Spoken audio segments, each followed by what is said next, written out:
San Marcos es una de las fuentes para los evangelios, para los otros sinópticos, para quienes posteriormente han desarrollado las escrituras.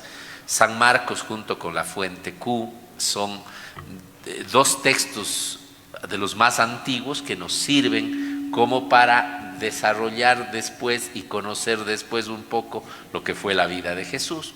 Y es un texto muy concretito, bastante sencillo, de los más antiguos, y este texto nos trae una enseñanza fundamental, que la preocupación de Jesús no fue hacer una nueva religión, no fue establecer una iglesia, ¿no?, sino la misión de Jesús fue una sola. El momento en que Él descubrió que el Espíritu de Dios estaba sobre Él y que Él era enviado por ese Espíritu de Dios, ungido por ese Espíritu de Dios, Él descubrió que la tarea y la misión de Él era una sola: hacer presente el reino de Dios. Y trató de hacerlo a través de la predicación de la buena nueva, pero una predicación que no se quedó solamente en el ámbito de la palabra, sino que tuvo que concretizarse en acciones. Por eso yo he dicho más de una vez y también en procesos de diálogo, por ejemplo, con los catequistas, que Jesús hace presente el reino de Dios con los dichos y con los hechos. Son las dos palabras que nos ayudan a rimar, dichos y hechos. Es Jesús el que a través de su palabra y de todas sus acciones, sanaciones, la multiplicación de los panes, la curación de los enfermos, los exorcismos expulsando a los demonios, son las maneras de cómo Él dice: este es Dios. Dios actuando, haciéndose presente en el reino, se hace presente porque aquí en este mundo ya no reina el mal, ya no reina el pecado, ya no reina el dolor, reina el amor de Dios que va buscando el bien de sus hijos a través de esa sanación, a través de esa liberación, a través de esa solidaridad.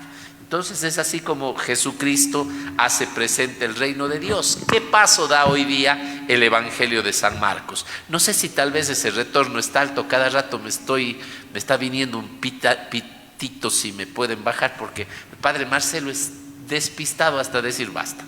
Con el relajante muscular que se tomó y con el pitito me distraigo con una facilidad que no sé si estoy durmiendo, si les estoy haciendo dormir a ustedes. Alguno de esos nos está metiendo. Ese creo que era, ya le descubrió el Leo cuál era, creo. Bueno, vamos a esto. Digo que esto da un pasito más, son las cosas cuando pasan en vivo. ¿Cuál es el paso que hoy da San Marcos ya para sus discípulos? Hacernos reconocer que la misma acción de Dios para hacer presente el reino de Dios debe ser la acción del discípulo del Señor. Que también nuestra acción debe ir por ese mismo lado, que lo que hizo Jesús debemos hacerlo nosotros. Que Jesús necesita, para que el reino de Dios se haga presente entre nosotros, el Señor necesita que nosotros hagamos presente las mismas obras y seamos buena nueva como lo fue Jesucristo. El envío de los discípulos, el envío que hoy les hace el Señor, es simple y llanamente un decir: ahora les toca a ustedes. Yo ya cumplí la misión, yo ya cumplí la tarea, y ahora es su responsabilidad entonces mirar y hacer lo que yo he hecho. Por eso hoy en el envío a los discípulos, ¿qué podemos rescatar nosotros? Lo primero, les envía no en soledad, les envía en parejita, de dos en dos. Y esto implica muchas realidades. La primera, el saber que el ser humano que vive en el egoísmo, que vive en el individualismo, no puede definitivamente ser signo de la presencia de Dios. Quien se considere el más bueno, el más sabio, el inteligente, el justo, el perfecto, desconociendo la presencia del otro, no puede hacerlo. El egoísmo es todo lo contrario a lo que Cristo pretende de sus discípulos. Cristo pretende de sus discípulos el que sepamos hacer comunidad. Cristo insiste a sus discípulos a que sepamos hacer comunidad. Y ahí podemos empezar desde la pareja. Les mandó de dos en dos. Por eso es que los tríos no son bienvenidos. La moza y el mozo no son bienvenidos. Porque la pareja es la creación de Dios. Los creó varón y mujer y los bendijo y les dijo, multiplíquense, sometan la tierra, ¿no es cierto? Es el plan de Dios. Por eso es que tan mal quien se pone a destruir lo más perfecto que es la comunión del amor de una familia, ¿no? Y así podemos entender, hay gente que dice, no, yo sí me gusta mi trabajo, pero con el fulanito, no, con él no me pongan. Y lo que es más grave, de pronto en la misma iglesia podemos tener esas actitudes negativas. No, yo sí trabajo hermoso en mi iglesia, en mi grupo, en mi comunidad, pero eso sí, con esta persona no. ¿Por qué? Porque no me llevo, porque no logro cuajar con mi carácter, o porque simple y llanamente creo que no hace las cosas con mi antojo y con mi gusto, porque yo sí soy inteligente, porque yo sí soy perfecto, porque yo sí soy bueno. En toda relación tú necesitas del otro. Y si uno falla, y si uno quiere aislar al otro, ya no está haciendo lo que Cristo hizo. ¿Cómo haces la presencia del reino de Dios cuando la presencia del reino de Dios es comunitario si tú quieres vivir solo? Cosa seria, esto para los que son medio ególatras, quienes se consideran el centro del mundo, ¿no? Siempre necesitamos del otro y el otro también necesita de mí. ¿Estamos claros en esta primera parte? Entonces, por allí cuando les envíen a trabajar con alguien, no digan, ahora que me ha tocado. Suele pasar, cuando uno va hasta confesar, les ponen así en la fila y llega el cura a la silla esa y algunos se cambian. En el comulgar, Dios les pague si nos consideran dignos a los sacerdotes, pero me enerva el con qué criterio algunos se cambian de fila. Ay, no, es que ahí está el ministro, la ministra. No, yo me voy donde el padrecito. Tú estás juzgando más que Dios. Gracias por tapar mis pecados, pero tú no sabes quién es más digno. Además, no es la dignidad de quien te da, sino de a quién recibes y cómo tú le recibes. Por poner ciertos ejemplitos nomás de cómo a veces podemos aislar a otro y así por el orden, ¿no? Y a qué decir pues, cuando nos vamos peleando y enemistando con el otro. Después dice, les dio poder sobre los espíritus inmundos. Yo algún tiempo, en esos que se me ocurría escribir y profundizar un poco cuando estaba sobre todo trabajando con los chicos, con los seminaristas, ese tiempo que a mí se me ocurrió también hacerme un poquito el intelectual, después dando gracias a Dios, yo creo que la lectura nos ayuda solo para servir mejor y más bien me considero que me gusta un poco el tema de la pastoral más que ahora ya el otro lado, ¿no? Y yo me puse algún día a tratar de entender esta palabra espíritu inmundo y lo enfoqué desde un punto de vista. Muchas veces hemos pensado nosotros que el mundo es lo opuesto al cielo, ¿sí o no? Es más, en estudios, por ejemplo, hay ciertos evangelistas que mundo y reino de Dios son cosas opuestas, ¿no es cierto? Carne y espíritu son cosas opuestas. Y hoy se nos habla de espíritus inmundos, como para enseñarnos que el mundo es lo de Dios y lo inmundo es lo del enemigo, lo del demonio, lo del pecado.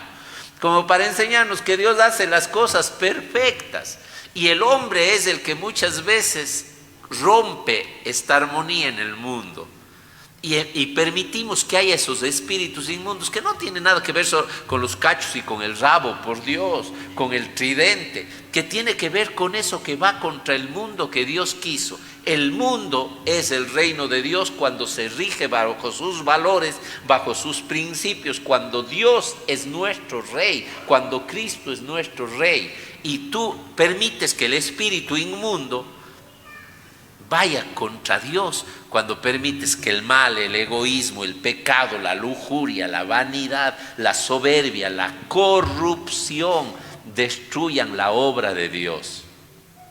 Dejemos de ver al mundo como el pecado, porque hay gente, ay, las cosas del mundo, Padre, no. Y por ahí hay gente que dice, ay, no, terrible, que un cura cante un bolero. Si el bolero es lindo, es que es canción del mundo.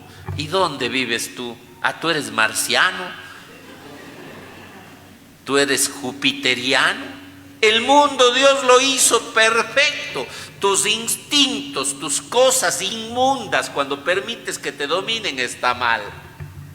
Si tú utilizas la música, si tú utilizas la comida, si tú utilizas la bebida, si tú utilizas el poder, si tú utilizas el prestigio, si tú utilizas cualquier cosa y te dejas guiar por ese espíritu contra el plan de Dios, tienes un espíritu inmundo dentro. Pero lo bueno es que Dios nos dio la oportunidad de vencer y nos dio el poder de vencer y de arrojar esos espíritus inmundos. Y es la lucha que todo cristiano debería tener. Se me hace que, ya que hablábamos de pareja, cada esposo y esposa tomados de la mano deberían luchar contra ese espíritu inmundo, por ejemplo, de las peleas, de las discusiones, de las traiciones, de los vicios que tanto daño hacen a la pareja y terminan destruyendo la obra maravillosa de Dios. Ese espíritu inmundo que a tantos jóvenes va dominando, cayendo en un vacío, utilizándoles como objetos del placer, utilizándoles como objetos de los vicios, volviéndoles tan vacíos que si no tienen un poco de humo en sus pulmones, en su boca, un poco de sustancias en su cabeza y en su cuerpo, si no meten un poco de ese vidrio en sus venas, no son capaces de sonreír. Tremendo, ¿no? ¿Qué más inmundo que eso? Y algunos quieren ver al diablo de cachos y de rabo. Yo nunca le he visto al diablo así, pero he visto el diablo personificado en el odio. Lo veo todos los días. Veo en la violencia política, social, económica de nuestro país. Veo en la violencia de la familia. Veo en el dolor de jóvenes destrozados, de gente en la calle sin esperanza, mientras hay tanta gente ingeniándoselas cómo robar. Yo al demonio le veo en otra forma. Le veo con unas minifaldas más buenas, seduciendo a jóvenes como víctimas para morder el anzuelo de caminos que no tienen retornos, enfermando su mente y su corazón. En el orgulloso, en el creído, en el que se siente poderoso hasta por encima de la vida. Y aquí me van a perdonar en esa sarta de aborteras que dizque defendiendo derechos atentan contra la vida más inocente. Ahí veo al demonio yo. Pero lo que es más grave, a veces le veo en el espejo cuando me miro a mí mismo. Porque me dejo llevar de mis cosas también, a veces también de mi ímpetu, sin darme cuenta de que a veces Cristo me llama a decir la verdad, pero no a ofender ni a lastimar. Y de vez en cuando creo que mi lengua sí tiene doble filo, entonces ahí es cuando digo, ya, actuaste demoníacamente, más chiquito. O Marcelito, ya para no ser tan obvio. Tenemos el poder de vencer esos espíritus inmundos. Pero ¿cómo hacer estas cosas? ¿Cómo sanar al enfermo? Que estas cosas ya son más sencillas de entender. Sanando el cuerpo, el alma, ayudando al que tiene hambre, en fin, todas estas cosas. ¿Cómo poder hacer esto de predicar esperanza, sacar el mal, curar enfermos, en fin? Confiando en Dios. Padre, es que a veces no podemos. A veces no podemos. Ese no puedo es serio. Ese no puedo está hablando de mí, de mi debilidad, de mi incapacidad de ser bueno. Y muchas veces eso es lo más tremendo. Y tienes razón. Has querido enfrentar el mundo del mal, del espíritu maligno, solo sin darte cuenta que el mundo es creación de Dios y que es del espíritu del bien. Entonces, tanta gente que quiere hacer las cosas sin Dios no lo va a poder. Ayer en una entrevista que me hacían, me hago propaganda, en Telerama, ¿no? Me pidieron hablar del amor y la amistad. Y me encantó que no fui yo el que dije, sino la conductora. Me encantó porque si de no hubieran dicho, dice porque es el cura, pues no. ¿Qué le falta? ¿Qué nos falta para amar? Decía esta conductora. Dice, ¿será, padre, que nos falta Dios? Y yo me morí de gusto, dije, ya, me simplificó el camino, porque que el cura venga a decir de Dios, ya, pero que alguien en un ambiente totalmente distinto, de farándula, podemos hasta decirle, de un programa de entretenimiento familiar, sea tan clara en decir esto. Nos falta amor porque nos falta Dios, nos falta paz porque nos falta Dios, nos falta justicia porque nos falta Dios, nos falta verdad porque nos falta Dios, nos falta honestidad porque nos falta Dios. Alguna vez tuvimos una reunión aquí en Cuenca, yo me acuerdo, con un candidato muy opcionado, y cuando le dijimos que por qué no habla de eso, dijo que no, que él es muy respetuoso de los otros. En el fondo estaba diciendo, eso no es político. No es bueno hablar de eso porque me resta votos. Qué difícil. ¿Se imaginan si Cristo, por caer bien a Herodes, por caer bien a Pilatos, hubiera dicho lo que ellos quieren y hubiera hecho lo que ellos hacen? No hubiera tenido a Dios. Tener a Dios no es fácil, es lo que estoy queriendo decir. Tener a Dios es nadar contra corriente, es irnos contra principios que muchas veces están dominando el espíritu inmundo en el mundo que es de Dios. Entonces, es bueno que entendamos que si nosotros queremos realmente cambiar y empezar por nuestro mundo, porque lo primero inmundo que tengo yo sin Dios es mi propia vida. Empieza a cambiar, hermana, hermano. Empieza a invitarle a Dios a tu vida, que sea el primer pensamiento en la mañana, que sea el último en la noche, y que mientras duermes te encomiendes a Él, que cuando estés trabajando, descansando, Él sea tu presencia, que cuando estés sonriendo o en los momentos profundos de aflicción que nos toca, sea Él el que nos acompaña, nos fortalece y nos serena, que cuando estemos tan seguros de algo, convencidos de que estamos haciendo las cosas, y cuando estemos dudando tanto que no sabemos ni qué decir, ni qué hacer, ni cómo proceder, Dios sea esa certeza frente a la duda. Pídele a Dios. Pídele a Dios y vas a poder hacer maravillas. Si eres un discípulo del Señor, viviendo en comunión con el otro, luchando contra el mal que primero habita en ti, vas a poder sacar también el mal del otro y hacer mucho, mucho, mucho bien. Dicen que alguna vez, bueno, es parábola, así de esas, secuestraron a un hombre y le obligaron a tener sus manos amarradas. Fue la peor desgracia para él. Después de mucho tiempo él se fue acostumbrando. Lograba tomar agua, lograba comer, lograba abrir la puerta, logró escribir. O sea, sus pies le sirvieron de mucho y sus amigos lo encontraron. Y es más, cuando le soltaron, le dijeron, ahora sí usa las manos ya estaban atrofiadas. No hacía mal las manos, ya sin las manos no podía hacer mal, pero tampoco hacía bien. Y la tarea del cristiano no es solo evitar el mal, es hacer el bien. Y eso es un discípulo del Señor. Vayan de dos en dos. ¿Saben cuál es el segundo? Aunque debería ser el primero. ¿Sabes quién siempre está contigo? Quien nunca te abandona, aunque hayas caído y aunque hayas pecado, es Dios. Yo creo que en el fondo cuando Jesús dijo, los mandó de dos en dos, les mandó porque sabía que en la presencia del otro estaba el mismo Dios. Lo que estaba queriendo decir es lo que nos dice siempre: no estás solo, yo estoy contigo.